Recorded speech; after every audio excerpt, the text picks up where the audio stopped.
तो दिल्ली में कोरोना की स्थिति धीरे-धीरे सामान्य हो रही है और 20 अप्रैल से दिल्ली के अंदर स्कूल बंद है, कोरोना की जब दूसरी लहर शुरू हुई थी।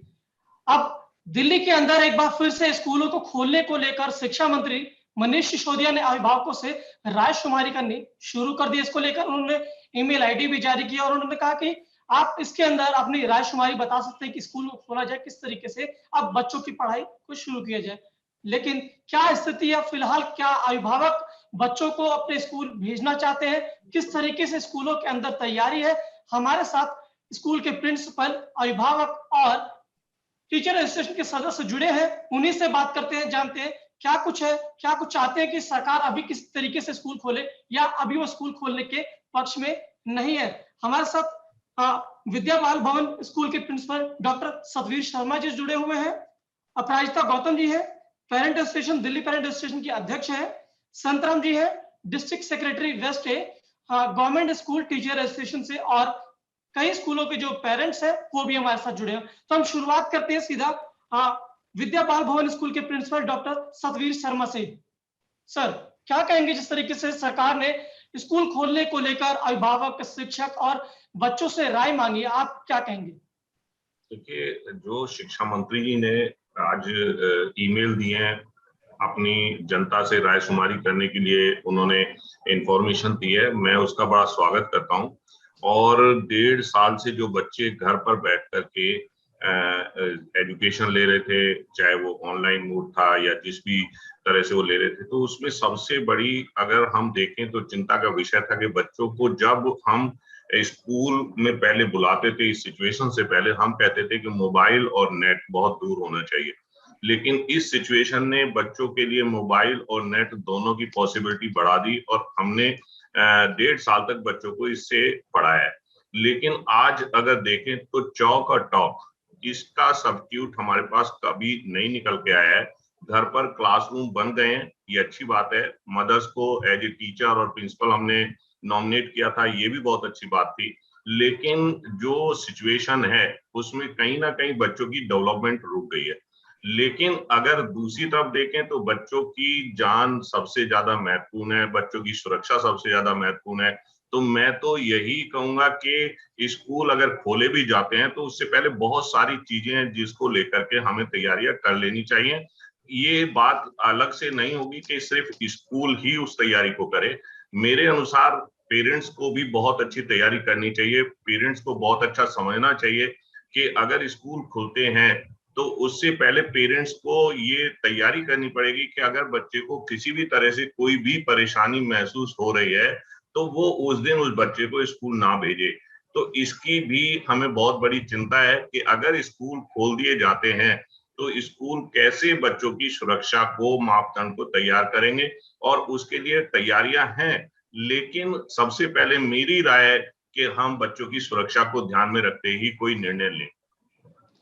ठीक है सर, आपका कहना है कि कुछ भी अगर फैसला ले सरकार उससे पहले बच्चों की सुरक्षा पे ध्यान दे। अभिभावकों को भी आपने कहा कि उनकी भी जिम्मेदारी बनती है एक तरीके से। ठीक है, हम गवर्नमेंट स्कूल टीचर एसोसिएशन जीएसटीए के जो डिस्ट्रिक्ट वेस्ट के सेक्रेटरी संतराम जी है, उनसे जानते हैं क्या कुछ कहेंगे। स्कूलों के अंदर जो सरकारी स्कूल है फिलहाल वहां पे पेरेंट टीचर मीटिंग चल रही है और वहां पे अभिभावकों का स्कूल के अंदर आना की प्रक्रिया चल रही है, क्या कुछ कहेंगे सर? जिस तरीके से शिक्षा मंत्री मनीष सिसोदिया ने अभिभावकों से राय मांगी स्कूल खोलने को लेकर, क्या कुछ कहेंगे? क्योंकि आजकल तो आपका डेली अभिभावकों से मिलना भी हो रहा है आप लोगों का, क्या कुछ अभिभावक क्या कुछ कह रहे हैं आप लोगों से? देखिए, अभिभावक तो क्योंकि घर के मुकाबले उन्हें पता है कि स्कूल में ज्यादा बेहतर पढ़ाई होती है और उनके पास में जो कनेक्टिविटी है, एक तो मोबाइल का होना और मोबाइल के साथ डाटा का होना, वो बड़ा मुश्किल है उनके लिए। क्योंकि मैं बात कर रहा हूँ गवर्नमेंट स्कूल की, तो वो लोग चाहते हैं कि स्कूल में जो ट्रेडिशनल सिस्टम है हमारा, उसी में दोबारा बच्चे आए। लेकिन हमारे सामने जो प्रायोरिटी है वो बच्चे की सेफ्टी एंड सिक्योरिटी की है कि जो बच्चा हमारे पास आएगा वो हमारी जिम्मेदारी है। क्योंकि जब स्कूल में बच्चा आता है तो वो हमारी रिस्पॉन्सिबिलिटी बनती है, हमारे बच्चे की तरह है, उसकी सेफ्टी एंड सिक्योरिटी भी हमारी टॉप प्रायोरिटी है। तो सरकार ने बहुत अच्छा ये फैसला लिया है। अब इसे फेज वाइज मैनर में उसे वो धीरे धीरे इंप्लीमेंट करें। पूरा टाइम ना सही, रोज ना सही, कुछ समय के लिए अगर उसे करें तो एक एनवायरनमेंट में चेंज होगा। जैसा भी हमारे पैनलिस्ट में हैं उन्होंने भी बताया कि काफी टाइम से, लगभग 1-1.5 साल से बच्चे स्कूल को मिस कर रहे हैं। पेरेंट्स भी उस लाइफ को एक तरीके से एक 1-1.5 साल बाद कुछ बदलाव चाहते हैं।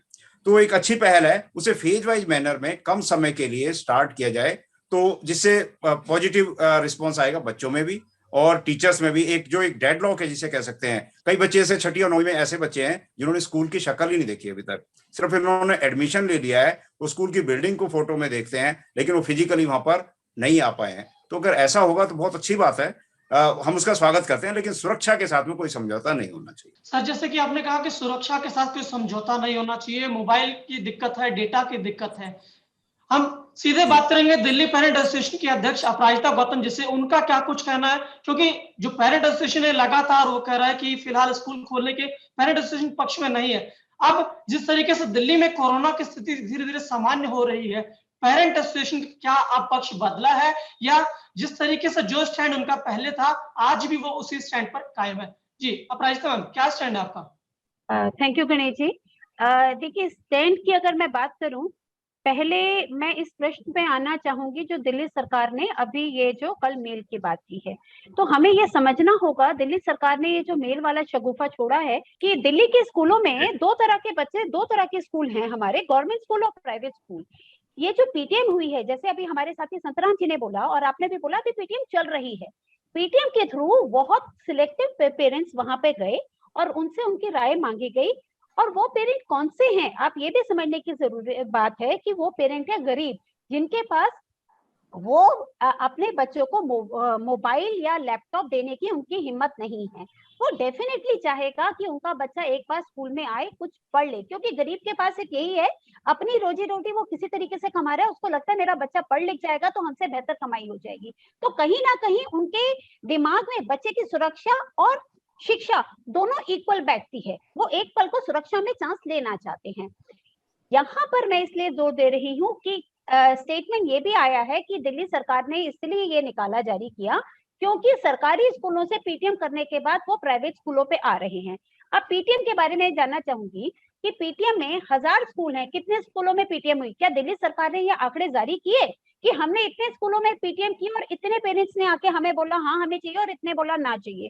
दूसरी बात, पीटीएम का डेटा आपने शेयर नहीं किया। दूसरा, यहाँ पूरा 1 साल 1.5 साल यहाँ दिल्ली सरकार जहाँ पे सरकारी स्कूलों के बच्चों के भविष्य से खेल रही है। मैं आप लोगों को 1 साल पीछे ले जाना चाहूंगी, प्रज्ञता गाइडलाइंस आई थी जिसमें साफ साफ था कि अगर ऑफलाइन, ऑनलाइन और सेमी ऑनलाइन क्लासेस के बारे में बात थी, आप दीजिए ना, चैनल के माध्यम से बच्चों को पढ़ाइए, क्या जरूरत है रिस्क लेने की? यही हाल दिल्ली सरकार ने जब फरवरी में किया था, तब भी हमने कहा था अभी मत खोलिए, रिस्क हो रहा है कि सेकंड वेव तूफान आ रहा है तुम्हारी तरफ। फिर भी उन्होंने कहा नहीं हम स्कूल खोलेंगे। अब आप देख लीजिए सेकंड वेव में क्या हुआ। अब आते हैं प्राइवेट स्कूल में। प्राइवेट स्कूल में जहां पर किसी तरीके से पेरेंट्स ने मुहैया करवा दिए, सारे इंस्ट्रूमेंट करवा दिए, लैपटॉप, मोबाइल्स हैं, अगर आप उन पेरेंट्स की बात करें, क्योंकि यहाँ पे दिल्ली सरकार ने फिर एक चीज छोड़ दी, उन्होंने मेल आईडी शेयर किया। उन्होंने अगर अपने पास पोल क्रिएट कर देती थ्रू ट्विटर या थ्रू किसी और मेथड के थ्रू, तो यकीन मानिए आज हम जिस डेटा पे बात करें वो डेटा की ट्रांसपेरेंसी होती। तो इसी ट्रांसपेरेंसी को बनाए रखने के लिए दिल्ली पेरेंट्स एसोसिएशन ने कल ट्विटर पे कैंपेन चला दिया, पोल चला दिया। आप लोग भी इस पोल को देख सकते हैं किस तरीके से ग्राफ ऊपर नीचे आ रहे हैं। अभी जब मैं आपसे बात कर रही हूँ, फिलहाल मैं आपको बताऊं पोल का, 77% पेरेंट्स कहते हैं नो, स्कूल नहीं खुलने चाहिए, और 23% कहते हैं खुलने चाहिए। देखिए ये पोल जो है ये ट्रांसपेरेंट है, इसमें हम और आप कोई मॉडिफिकेशन नहीं कर सकते। दिस इटसेल्फ शोज कि पेरेंट्स आज भी डरते हैं। और लास्ट में सम अप करते मैं अपनी बात को रखना चाहूंगी, जब सेकेंड वेव दिल्ली में आई, हम सब ने मौत का जो खेल मचा था, हर घर में नुकसान हुआ है। उन बच्चों से जाके पूछिए जिन बच्चों ने अपने किसी ना किसी पिता को, दादा को, दादी को, किसी ना किसी नियरेस्ट डियरेस्ट को खोया है। उन बच्चों की मानसिक स्थिति कोई नहीं समझ सकता। आज आप थर्ड वेव, वो दिल्ली सरकार जो अभी तक चिल्ला रही थी कि तीसरी लहर आएगी, बच्चे असुरक्षित हैं, आज अचानक से क्या हुआ? और विद इन अ वीक आप लोगों की स्टेटमेंट कैसे बदल जाती है? वहां पे मुख्यमंत्री जी कहते हैं नहीं नहीं हम स्कूल नहीं खोलेंगे, दूसरे राज्यों के स्कूल खुले हैं, पहले हम स्टेटस देखेंगे, देन वी विल से कि हम लोग क्या करेंगे। फिर एक आता है कि हम लोग अभी स्कूल नहीं खोलेंगे जब तक वैक्सीनेशन नहीं हो जाएगा। एग्री, बहुत अच्छा बयान। कल अचानक से शिक्षा मंत्री आते हैं मीडिया में और कहते हैं हमने स्कूल खोलने की तैयारी करनी है। तो मेरा ये मानना है ये जो मेल वाला है वो सिर्फ आई वॉश है हम सबके लिए। इन्होंने एक्चुअली मन बना लिया है स्कूलों को खोलने का।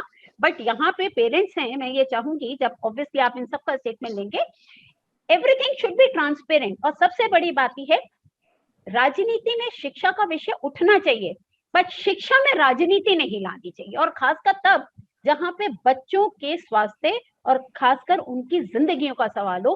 क्योंकि देखिए सर गणेश जी, जान है तो जहान है, बच्चा जीवित रहेगा तो हम उसको पढ़ा पाएंगे। अगर बच्चे को कुछ हो जाता है, भगवान ना करे, तो किससे जाके इंसान लड़ता रहेगा, किससे जाके पेरेंट्स लड़ता रहेंगे। तो मैं कोशिश कर रही हूँ पेरेंट्स की आवाज को समअप करके आपके सामने रखने की।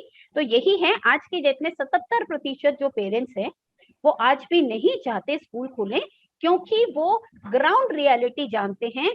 कहीं ना कहीं ये मैं बोलूं तो सरकार पे उनका विश्वास नहीं है कि स्कूल खुलेंगे, सरकार बच्चों को सुरक्षित व्यवस्था दे पाएगी, वातावरण दे पाएगी। ठीक है, तो जिस तरीके से दिल्ली पेरेंट एसोसिएशन की जो अध्यक्ष अपराजिता गौतम है, उन्होंने कहा कि जो अभिभावक है वो भी स्कूल खोलने के पक्ष में नहीं है। देश में जिस तरीके से जो दूसरी कोरोना की लहर में थी उसकी भयावह स्थिति देखने को मिली, सरकार की ओर से कहा गया कि कोरोना की तीसरी लहर आएगी, अभिभावक उसको लेकर भी चिंतित है। सरकार का पक्ष खुद क्लियर नहीं है कि सरकार क्या कह रही है, और दूसरे पल के बाद सरकार अपने बयानों से पलट रही है। तो एक तरीके से जो अभिभावक शिक्षक संघ मतलब अभिभावक संघ जो है वो कहना है कि सरकार या तो अपना पहले स्टैंड क्लियर करे, सरकारी स्कूलों में जो पीटीएम हुआ है उसका डेटा जारी करे, पारदर्शिता हो, तभी जाके कुछ बात बन पाएगी, तभी स्कूलों को खोलने की सरकार विचार करे। यहाँ पर जो हमारे साथ और भी जो अभिभावक है उनसे जुड़ेंगे और जानेंगे कि अगर यहाँ पर जैसे कुछ और भी अभिभावक हमारे साथ जुड़े, अगर अभिभावक अपने इन पैनलिस्ट से कुछ सवाल करना चाहें तो वो इन पैनलिस्ट से अपने सवाल कर सकते हैं। जी, अगर आप में से कोई सवाल इनसे करना चाहते हैं। गणेश जी, मैं कहना चाहूंगा, अभी तक हमारे माननीय मुख्यमंत्री जी कह रहे थे कि अभी हम स्कूल नहीं खोलेंगे, जब तक कोरोना ठीक नहीं होगा हम स्कूल नहीं खोलेंगे। अब अचानक से ऐसा क्या हो गया कि दिल्ली सरकार ने जो हमारा फीस स्ट्रक्चर था प्राइवेट स्कूल के ऊपर, एकदम से वो केस में बैकएंड पे आ गया। एकदम से हमारे माननीय उप मुख्यमंत्री जी का बयान आया कि स्कूल खोलने को लेकर आप सभी का क्या राय है, और वो भी एक हिडन मेल के जरिए। क्या ओपनली क्यों नहीं? मैं अपराजिता जी की बात से बिल्कुल सहमत हूँ, ये ओपनली ट्रांसपेरेंसी के साथ होना चाहिए। अचानक से प्राइवेट स्कूल का इतना ख्याल दिल्ली सरकार को क्यों आया? एकदम से फीस का स्ट्रक्चर जो कोर्ट में इतने टाइम से चल रहा था, एकदम से दिल्ली सरकार उसके अंदर बैकएंड पे कैसे आ गई? क्या दिल्ली सरकार प्राइवेट स्कूलों के आगे इतना दबना चाह रही है? क्या दिल्ली सरकार आज तक जो बयान देती थी हम दिल्ली के स्कूल अभी नहीं खोलेंगे, अचानक से आज खोलने का राय उप मुख्यमंत्री जी मांगते हैं, वो भी एक मेल के जरिए? क्या ओपन प्लेटफॉर्म के जरिए क्यों नहीं? ओपन वोटिंग के जरिए क्यों नहीं? मैं इस बात से सहमत नहीं हूँ। हमारी थर्ड वेव अभी आने को है, बच्चों की वैक्सीनेशन अभी भारत में चालू नहीं हुई है, तो एकदम से इस तरह का बयान उप मुख्यमंत्री जी एवं शिक्षा मंत्री मनीष सिसोदिया जी की तरफ से आना, मैं नहीं समझता कि ये सही है। ठीक है, अपराजिता, इससे मैं आपसे ही जवाब जानना चाहूंगा इस पर, क्योंकि आप लोग इस फीस के मामले को लेकर कोर्ट में भी है, और जिस तरीके से इनकी फीस को लेकर कि प्राइवेट स्कूल के लेकर सरकार इतनी मेहरबान क्यों है? देखिए, प्राइवेट स्कूल की मेहरबानी तो आंकड़ों के हिसाब से आप सभी देख सकते हैं, कोई हम हवा में बात नहीं कर रहे। मैं आपको एक लेटेस्ट एग्जांपल देना चाहूंगी। एपीजे का टेक ओवर होगा, 6 साल पहले लेके चलते हैं। 6 साल पहले मैक्सपोर्ट का इन्होंने टेक ओवर के नाम पे बहुत हो हल्ला मचाया था, और यकीन मानिए आज तक भी मैक्सपोर्ट का टेक ओवर नहीं हुआ। प्रश्न अगर मैं एपीजे स्कूल की करूं, अगर एपीजे का टेक ओवर हो रहा है तो भैया लंबी लिस्ट है, एपीजे से भी बड़े बड़े काम किए कर रखे हैं स्कूलों ने, करोड़ों का रुपया पड़ा हुआ है। आप एक स्कूल के ऊपर जाकर टारगेट करते हैं, एज ए एसोसिएशन हमें डाउट होता है कि समथिंग इज रॉन्ग, क्योंकि उस स्कूल का ये केस था कि एजुकेशन डिपार्टमेंट ने हमें परमिशन दे दी है अपने ऑफिशियल मेल से, और ये लोग बाद में मुकर गए। और लास्ट में आपको बताऊं, एपीजे के एग्जाम्पल में आज सरकार का ये जो बयान है, अगर आप उसमें प्रिंसिपल का बयान पढ़ते हैं, और हमने इस बारे में जो जानकारी हासिल की है, ये केस जो है इन लोगों का अभी सब जुडिस है। जब केस सब जुडिस है और आप ओपनली जनता को ये बयान देते हैं, तो मुझे विज्ञापन की राजनीति ये कंप्लीटली कर रहे हैं। अब आती है स्कूल फीस की बात। स्कूल फीस की बात में भी पिछले साल जब स्कूल की फीस की बात हुई थी और ट्यूशन फीस को लेकर बात हुई थी, गणेश जी आप भी जानते हैं, सितंबर महीने में हमने 76 स्कूलों की लिस्ट देके बताया था कि ये स्कूल इन्हें एक्शंस पे आपका जो 17 अप्रैल और 18 अप्रैल का ऑर्डर था उसका वॉयलेशन कर रहे हैं पॉइंटर्स पे कहीं ना कहीं। नंबर ऑफ स्टूडेंट्स को क्लासेस से निकाला गया, डीसीपीसीआर के पास ढेरों कंप्लेंट्स पहुंची हुई हैं। आज अगर ये ऑर्डर आया है, हमारा दिल्ली सरकार से ये पूछना है, सर ठीक है हम आपको बेनिफिट ऑफ डाउट देते हैं, ऑर्डर अगर पेरेंट्स के अगेंस्ट आज आया है, बट साल भर से आप लोग क्या कर रहे थे? साल भर से आप लोगों ने स्कूलों के ऊपर एक्शन क्यों नहीं लिया? अगर शायद एक्शन लेते तो आज की डेट में, आज इस पैनल पे बैठकर मैं दिल्ली सरकार का धन्यवाद भी कर रहे होते। बट यकीन मानिए इस पैंडेमिक में जहां बच्चों को महीनों तक क्लासेस में निकाल दिया, दिल्ली सरकार की तरफ से, शिक्षा विभाग की तरफ से, जो बार बार मीडिया में आके बयान देते हैं और बार बार कॉलर अप करते हैं, बट माफी चाहूंगी एक्चुअली ये बुनियादी रूप से बिल्कुल फेल हैं, जीरो हो चुके हैं और विज्ञापन की राजनीति के हिसाब से पूरा खेल कर रहे हैं। अच्छा, यहाँ पे जो बैठे हुए हमारे जो पेरेंट्स हैं, जो जिन्होंने ये क्वेश्चन उठाया, ये रीजन है स्कूल खुलने के पीछे। हर पेरेंट को लग रहा है कि दिल्ली सरकार चाहती है स्कूल खिलने का शगुफा छोड़े, 1 महीने के लिए स्कूल खोले जैसे जनवरी में किया था। आप बताइए अगस्त माह में मात्र 20 दिन के लिए सैटरडे संडे निकाल देते, 20 दिन के लिए क्या पूरे साल का एजुकेशन आप करवा देंगे? आपको पता है बेवारी है। और ये जहां जहां स्कूल खुले वहां देखिए, महाराष्ट्र का देख लिए, आप केरला के केसेस उठा के देख लीजिए। और एक चीज और है, वैक्सीनेशन। हम आपके साथ डेटा अगर शेयर करते हैं, बहुत सारे पेरेंट्स ने वैक्सीनेशन की बात हुई। आज जब वैक्सीनेशन की बात करते हैं, हम सब यहाँ पे साथी बैठे हुए हैं, पूरे ऑल ओवर इंडिया 1/3 पॉपुलेशन का वैक्सीनेशन हुआ है। पूरी पॉपुलेशन में से अगर 135 करोड़ की हमारी जनसंख्या है, 32 करोड़ हमारे बच्चे हैं। आप स्कूल खोलने की बात का मतलब है आप अपनी पॉपुलेशन का 1/4 हिस्से को आप, मैं ऑल ओवर इंडिया की बात कर रही हूँ, आप रिस्क में डाल रहे हैं। और वो भी तब जब आप बुनियादी सुविधाएं उपलब्ध करवाने में फेल हैं। और ये जो बात है, आप सब मेरी बात से सहमत होंगे, क्योंकि दिल्ली में मौत का तांडव हम सब देख चुके हैं। किस तरीके से त्राही मची थी, ऑक्सीजन नहीं था। यहाँ तो जब 65-70 की उम्र में कोई जाता है, बस मैं अपनी बात खत्म कर रही हूँ, जब बड़ी एज का कोई जाता है इतना दुख नहीं होता। क्यों पेरेंट्स टेंशन लेने की? थर्ड वेव जब ये पता है कि इफेक्ट करेगी बच्चों को, कोई माता पिता नहीं चाहता कि बच्चे पर आंच भी आए, क्योंकि जान है, बच्चा बचेगा तो हम पढ़ा देंगे। मैं यहाँ पर अपना संतराम जी से भी इस पर सवाल करूंगा और जो डॉक्टर सदवीर साहब हैं उनसे भी एक सवाल करूंगा। पहले सदवीर सर के पास आता हूँ। सदवीर सर, जिस तरीके से मैम ने कहा कि स्कूल खोलकर बच्चे की जो जान है वो खतरे में डालना चाहती है सरकार, वो स्कूल में इंतजाम से संतुष्ट नहीं है।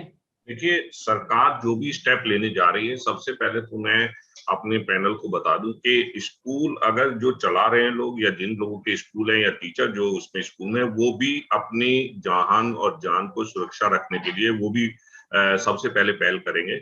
और दूसरा है कि अगर स्कूल खुलते हैं तो ये एक प्लानिंग होगी स्कूल मैनेजमेंट की कि वो किस तरह से बच्चों को बुलाएंगे। मैं पहले भी कह चुका हूं कि सबसे पहले बच्चों की जान और जहान की बात है कि अगर बच्चा रहेगा तो पढ़ेगा, अगर बच्चा रहेगा नहीं तो हम पढ़ाएंगे किसे।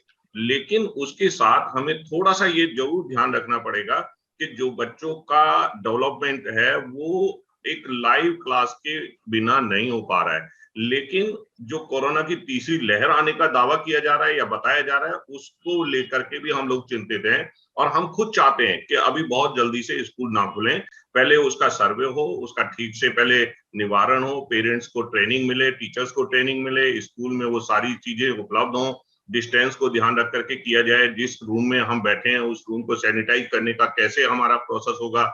इन सब बातों को लेके भी स्कूल अपनी मैनेजमेंट कमेटी में ये सब बातें चल रही हैं। लेकिन अगर बच्चे को हमें देखना है तो बच्चा 1.5 साल में ऐसा चिड़चिड़ा हो गया है कि वो अब किसी की बात सुनने को तैयार नहीं है। यहाँ तक कि पेरेंट्स के बहुत सारे मेल इस तरह के आ रहे हैं कि अब बच्चों के लिए हम कहाँ बच्चों को ऐसी बात करें, जैसे कि पार्क हम जा नहीं पा रहे हैं, हम कहीं बच्चे को लेके नहीं जा पा रहे हैं, बच्चा सारा टाइम मोबाइल पर जो है क्लास ले रहा है। एक बड़ी विषम स्थिति पैदा हो गई है कि आगे किस तरह से हम बच्चों के विकास की बात करेंगे। सर, लेकिन यहाँ पर एक बात और, जो प्राइजदा मैम ने कहा, जो दिल्ली पेरेंट एसोसिएशन के अध्यक्ष, उन्होंने कहा कि जो प्राइवेट स्कूल की फीस की मामला है, सरकार चाह रही है कि स्कूल खुले, अभिभावक किसी तरीके से वो फीस अदा करें।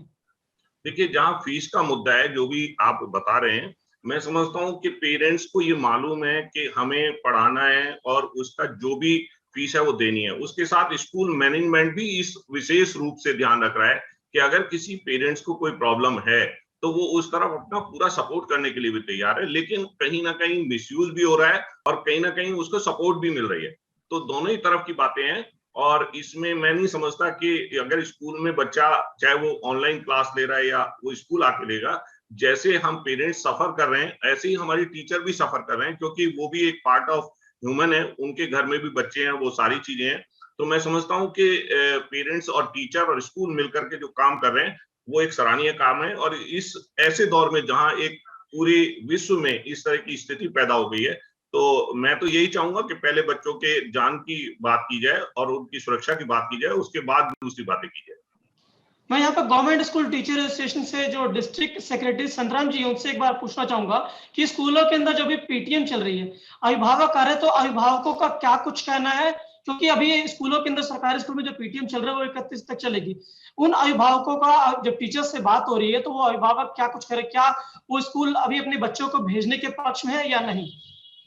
देखिए, पीटीएम इस बारी सबसे ज्यादा लंबे समय तक चल रही है। देखा जाए तो 14 दिन तक चलेगी, 19 तारीख से स्टार्ट हुई है और पेरेंट्स की फ्रीक्वेंसी जितना एक्सपेक्टेड था उतना नहीं हो पा रही है। अब उसका कारण ये हो सकता है कि एक पेरेंट्स के अगर बच्चे अलग अलग सेक्शन में पढ़ते हैं तो उनके लिए डिफरेंट डेज है। अब एक पेरेंट्स के लिए, अर्निंग पेरेंट्स के लिए जो डेली वेजेस पर काम करते हैं, वो कितनी छुट्टियां लेगा? उसका अगर बच्चा एक ही स्कूल में पढ़ता है तो बार बार क्यों आए? तो उसके अलग अलग रीजन हो सकते हैं। किसी का बच्चा पहली में है, किसी का छठी में है, किसी का 10वीं में है, तो सबकी प्रायोरिटी अलग है। अब यहाँ पर स्कूलों में क्या अरेंजमेंट किया हुआ है, क्लास वाइज किया हुआ है, क्लास और सेक्शन वाइज किया हुआ है।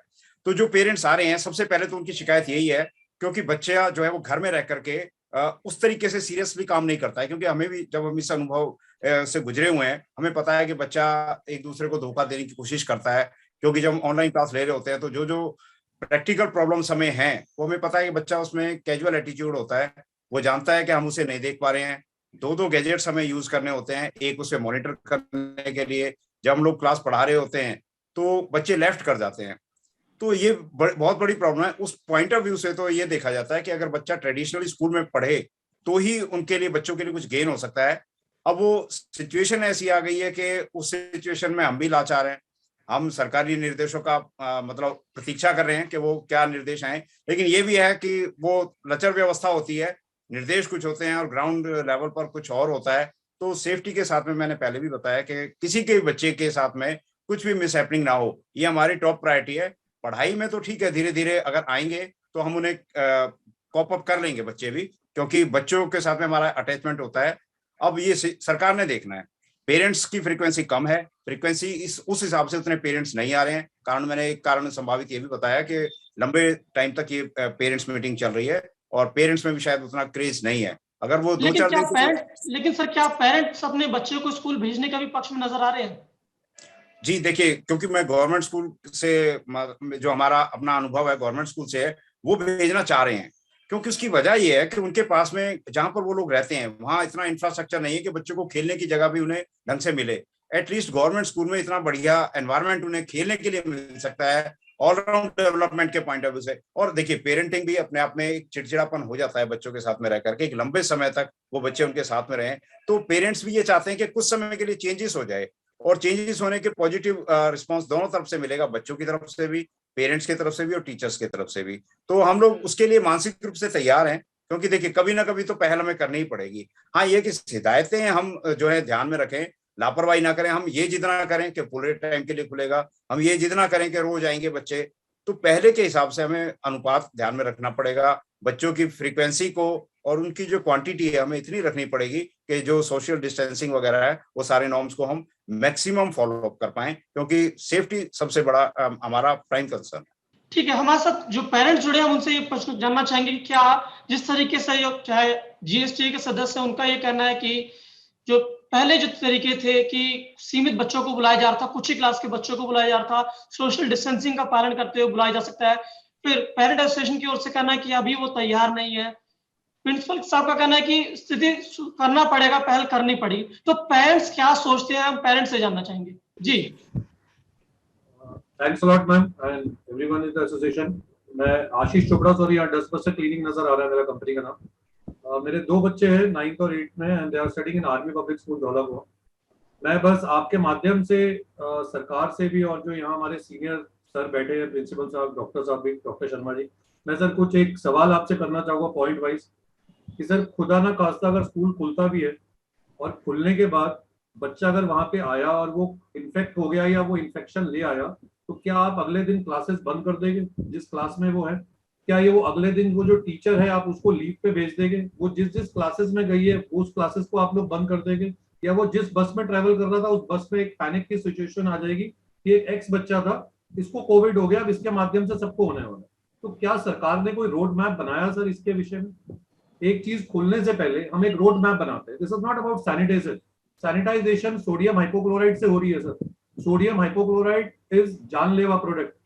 उसको सरकार ने कहा था पैरों के नीचे लगाने के लिए रोड्स पे, लोगों ने अपने स्कूलों में लगाना शुरू कर दिया। ये कहाँ की अवेयरनेस है सर? वो तो ब्लीच पाउडर है, अगर आप उसे ब्लैक कपड़े पे डालेंगे वो व्हाइट हो जाएगा। बच्चों के अगर लंग्स पे वो इफेक्ट करेगा तो बच्चों की इम्यूनिटी तो सर वैसे ही खत्म हो जाएगी। हमारी सेकेंड वेव में क्या हुआ है सर? लोगों ने अपने घरों के अंदर सैनिटाइजेशन करानी शुरू करी। जो करने आ रहे थे उन्हें ही नहीं पता था वो कर क्या रहे। अवेयरनेस है ही नहीं है सर। उन्होंने अपने यूटिलेंसेस के ऊपर डालना शुरू कर दिया, कपड़ों पे डालना शुरू कर दिया। जैसे सेम लाइक जब हम अपना परफ्यूम एक इधर जिसको स्प्रे करते हैं, हम सारा दिन उसको इनहेल करते हैं। अगर हम सोडियम हाइपोक्लोराइड अपने बॉडी के ऊपर स्प्रे कर देंगे तो उसको सारा दिन इनहेल करेंगे तो हमारे लंग्स तो वैसे ही खत्म हो जाएंगे सर। तो हमारी अवेयरनेस कहाँ पे है सर? हमारे पास कोई रोड मैप सरकार ने दिया है कि अगर आज खुदा ना खास्ता एक एक्स बच्चा, जिसका नाम मैं कहता हूँ सर मेरा बेटा रुद्र है, उसको कुछ खुदा ना खास्ता इन्फेक्शन हो जाती है तो क्या उसका क्लासरूम पूरा बंद हो जाएगा? क्या जो उसके बीच में बच्चे 45 पढ़ रहे हैं उनको आप लीव पे भेज देंगे? या जो टीचर आई है अगर उसको कुछ हो जाता है तो आप टीचर जहां जहां गई है वो सारा कुछ ब्लॉक हो जाएगा? तो मतलब रोड मैप नहीं है sir. To be very honest, किसी भी चीज को खुलने के लिए रोड मैप नहीं है। एमसीडी के इलेक्शन आ रहे हैं, हमें भी पता है अगले साल एमसीडी के इलेक्शन है, सबको अपना सरकार का चाहिए कि देखिए जी स्कूल खुल रहे हैं, इलेक्शन आ रहे हैं, सब बहुत बढ़िया हो रहा है। राजनीति है sir total. To be very honest, बच्चों के लिए सोचिए। सेकेंड वेव के अंदर डॉक्टर गुलेरिया साहब की स्टेटमेंट के बाद सरकार की स्टेटमेंट आई है खुलने के लिए। मैं आपके माध्यम से उनसे भी पूछना चाह रहा हूँ, पहले डॉक्टर गुलेरिया साहब ने कहा था कि रेमडेसिविर सबको लगना चाहिए और जब सबको लग गया तो उन्होंने कहा अब नहीं लगना चाहिए। आई वॉज द वन, मेरे को 4 रेमडेसिविर लगे हैं सर बीएल कपूर में। फिर उन्होंने बोला कि प्लाज्मा थेरेपी कीजिए, अचानक से नहीं उतार दी प्लाज्मा थेरेपी मत कीजिए। अभी साइंटिस्ट के भी, डॉक्टर्स के भी कॉन्सेप्ट क्लियर नहीं है, तो बच्चों के ऊपर रिसर्च क्यों? क्या ऐसा है कि हम बच्चों पे रिसर्च करने जा रहे हैं? क्या ऐसी इमरजेंसी है कि हमें उन्हें बाहर निकालना ही निकालना है? सर मेरे बच्चों का चलना जो है, मैं देख रहा था, जो उनकी एक वॉकिंग स्टाइल है वो खत्म हो गया। हम भी इस चीज को बेयर कर पा रहे हैं sir. They are not able to walk, we are not able to send them in park also, we are not able to send them anywhere because that is a fear. लेकिन उस fear में हम उन बच्चों को वहां भेज दें जहां पे 50 बच्चे आए हुए हैं। सर आप बिलीव कीजिए, हम ऐसी हिंदुस्तान में, वी आर इंडियंस, हमारे बच्चे भी हमारी अपब्रिंगिंग के साथ वैसे आए हैं। वो लोग हैंडशेक करेंगे, उसी में पानी पिएंगे, वहीं पर ही डेस्क पे हाथ लगाएंगे। सर आप सैनिटाइजेशन कितना कर लेंगे सर? कितना कर लेंगे? Excess of everything is bad. बच्चा हर 2 मिनट बाद यहाँ सैनिटाइजर करेगा ना सर। और सैनिटाइजर कौन सी क्वालिटी के आ रहे हैं? क्या ये सरकार ने कभी नियमित किया कि एफडीए के आपको अलावा सैनिटाइजर्स कोई नहीं लेने? जिनके पास ड्रग लाइसेंस है आपको खाली उन्हीं के सैनिटाइजर्स लेने हैं? नहीं सर, नहीं। मैं स्कूल में सर्विसेज दे रहा हूँ, I know it very well. जो वो लोग यूज कर रहे हैं मैं 1 to 1 इतनी बारी समझाने का प्रयास करता हूँ, लेकिन वही होता है सर, सस्ता सस्ता ले लीजिए, चाहे वो किसी के घर पे बन रहा हो। सर मैं अपने बच्चों को भेज के रिस्क नहीं लूंगा sir, to be very honest. तो जब तक सर, सबसे पहले तो अवेयरनेस की जरूरत है। सर ने सही बोला ना, तो कोई रोड मैप बनी हुई है ना। आप लोगों ने ये बोला कि इस ग्रेड का सैनिटाइजर लेना होगा जी, ना आपके पास सप्लाई है, ना आपके पास मैन पावर है। एक प्रिंसिपल कितना कर लेंगे? वो तो बोल ही तो सकते हैं, काम करने वाला तो चाहिए, कौन करेगा? टीचर्स एक होते हैं, एक टीचर पे 40 बच्चे हैं, 50 बच्चे हैं, 35 बच्चे हैं, किस किस को समझाएंगे?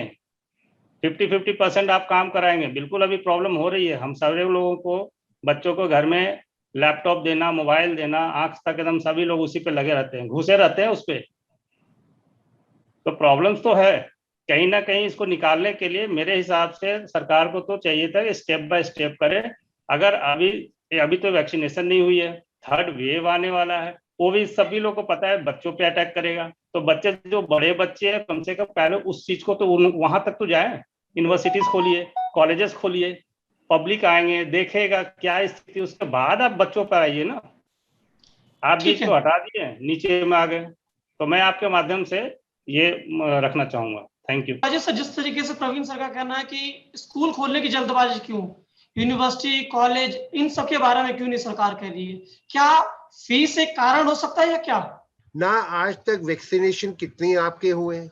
आपने बच्चों को रिस्क में डालने की बात तो कर दी, बट आपने उनको सेफ रखने के लिए क्या क्या इंतजाम किए हैं वो नहीं बताया। वो कुछ नहीं बताएंगे ना, क्योंकि इनके पास है ही नहीं रोड मैप। बिल्कुल ठीक बोल रहे हैं जो सब लोगों की राय है और एक डाउट उनके दिमाग में, because all government whether A party और B party they have become failure. ये हमने देखा कि अगर कोरोना से मेरी पूरी फैमिली संक्रमित थी, अगर मैं कोरोना से निकला हूं वो मैं सरकार की वजह से नहीं निकला। आप एक दूसरे की हमने हेल्प की है। जिसके पास दवाई का इंतजाम था उसने अपने पड़ोसी को दवाई दी है, किसी के पास ऑक्सीजन की कुछ था उन्होंने किया। सरकार ने कुछ नहीं किया। सरकार ने तो एक ही काम किया, चाहे ए सरकार है या बी सरकार है या किसी स्टेट की बात है। पहले the government has to give the confidence to their citizens कि we have taken all precautions. हमने अपनी तरफ से प्रिकॉशंस ले लिए, वैक्सीनेट करा दिया है, सब कुछ कर लिया। फिर आप बच्चों से या पेरेंट्स से पूछें। कौन पेरेंट्स चाहेगा कि अपने बच्चे को इतनी तकलीफ में डालने का? कोई नहीं चाहेगा। और आप कह रहे हैं जी आप वो एक वोटिंग करिए, आप ईमेल कर दीजिए, आप चाहते नहीं चाहते। ये तो इट्स यूजलेस। ये एब्सोल्युटली आई एग्री कि इट्स अ गिमिक, चाहे कोई भी सरकार हो। गौतम जी कुछ बोलना चाह रहे हैं, उसके बाद आशीष जी आप बोलिए। गौतम जी के बाद आप बोलिए। गणेश जी, ये जो आदेश है ये एक्चुअल में छात्र हित में नहीं है, अपितु ये तो राजनीति है। ये राजनीतिक परिप्रेक्ष्य में लिया हुआ आदेश है, क्योंकि यही सिसोदिया सरकार आज से 2 महीने पहले जब हम फाइट कर रहे थे कि सर आपकी आवाज नहीं आ रही है। उस समय इनका यही कहना था, जिन्होंने बोला था कि भाई आप वैक्सीनेशन करा लीजिए और एग्जाम कंडक्ट करा लीजिए 12th क्लास के पेपर के लिए, जहां बहुत एक लिमिटेड स्टूडेंट्स की बात थी। आज से 2 महीने पहले तक वेव्स बच्चों के लिए भी बहुत सारी आ रही थी। सर सवाल ये होता है, मैं आपको बताता हूँ ये चेंज सिनेरियो कहाँ हुआ है। 31/5 को माननीय जयंतनाथ जी का आदेश आता है कि पब्लिक स्कूल से फीस कलेक्ट करने की, डेवलपमेंट फीस और एनुअल फीस को कलेक्ट कर लिया जाए। देखिए सीक्वेंस यहां से स्टार्ट होता है। 31/5 के आदेश के बाद जब ये इस ऑर्डर को चैलेंज किया जाता है बिफोर द डिवीजन बेंच में जब ये मैटर हेमा कोहली मैडम के सामने और सरेखा पल्ली मैडम के सामने लगता है, जो कि रोस्टर बेंच था, वेकेशन रोस्टर बेंच, उन्होंने बोला भाई ये मैटर बहुत सीरियस है और ये मैटर रेगुलर बेंच के सामने लगना चाहिए। अब उस दिन जो पब्लिक स्कूल एसोसिएशन के एडवोकेट थे मिस्टर श्याम दीवान जी, उन्होंने स्टे नहीं दिया कोर्ट ने हमें। वो क्यों नहीं दिया इसके पीछे सुनिए जरा मेरी कारण।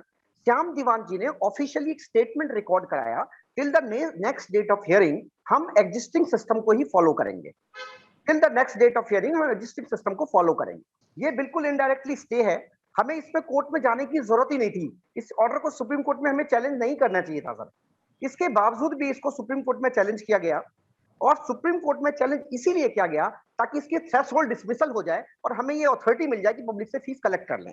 अब देखिए सवाल, जब अपोजिशन बोल रहा है कि साहब हम नेक्स्ट डेट तक फीस कलेक्ट करेंगे ही नहीं एक्स्ट्रा मनी।